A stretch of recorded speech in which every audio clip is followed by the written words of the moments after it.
Cambodian Prime Minister Hun Sen arrived at his polling station in Candlelight to cast his vote along with his wife as the country held a general election deemed by critics as one-sided. Around 9.7 million of Cambodia's 16 million people are eligible to vote in the elections to the National Assembly. Among those who have casted their votes is the Prime Minister Hun Sen. He, along with First Lady Bon Rani, exercised their right to franchise at the polling station. Besides Sen's ruling People's Party, there are 17 other parties in the run. Polls will be open till 3 p.m. local time, after which an initial result will be announced. But the elections are not free of accusations of being rigged. First, it's almost certain that the ruling Cambodian People's Party will return to power, thus allowing Prime Minister Sen to extend his nearly 4-decade grip on power.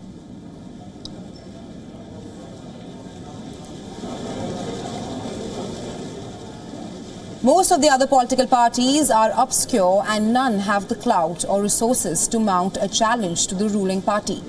The CPP won all 125 assembly seats in the 2018 election. A repeat of that is highly plausible this time as well. Not that Cambodia never had a strong opposition party.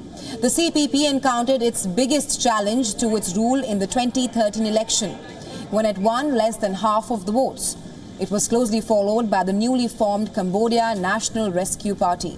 The CNRP was popular among the youth and trade unions in the country. But in the following years, CPP used its influence over courts and democratic institutions to hobble its rival. It culminated in CNRP's dissolution 9 months before the 2018 election for its alleged plot to overthrow Hun Sen's government. The CNRP's leader was arrested on treason charges. Large numbers of opposition figures fled into exile and hundreds were convicted of crimes, mostly in absentia in mass trials. But the CPP has some merit of its own as well.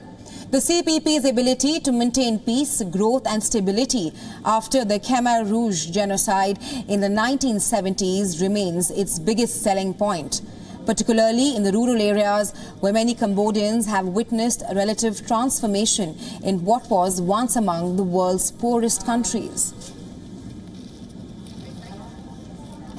សារនយោបាយរបស់គណៈបកប្រជាជនកម្ពុជាបញ្ហាសំខាន់គឺរួមកម្លាំងមហាសាមគ្គីជាតិដើម្បីការពារថែរក្សាសន្តិភាពស្ថិរភាពនយោបាយនិងបណ្ដាសមាជិកផលសង្គមជាតិដែលយើងខិតខំរកបានយ៉ាងលំបាកដោយដែលគឺឃើញស្រាប់ហើយសមាជិកផលទាំងឡាយដែលកើតឡើងរហូតដល់បច្ចុប្បន្ននេះគឺឆ្លងកាត់នីតិកាល 6 នីតិកាលហើយបានសេចក្តីថា 30 ឆ្នាំហើយនៃការដឹកនាំគ្រប់គ្រងរបស់រាជរដ្ឋាភិបាលរបស់គណៈបកប្រជាជនកម្ពុជា Quite clearly there's an effort by Hun Sen to intimidate everyone he can, to enforce a degree of silence from both the people and from the opposition political parties to try to make it look like there's democracy when in fact it is, as you mentioned, the second time that at a national election, Hun Sen has basically faced no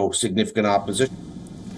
This time, Prime Minister Hun Sen is most likely eyeing a smooth path for his eldest son, Hun Manet. Hun Manet, 45, is making his debut in Sunday's election and needs to win a legislative seat to be eligible for the Prime Minister's post. But very little is known about Hun Manet's vision for Cambodia. He has kept a low profile and has rarely given interviews.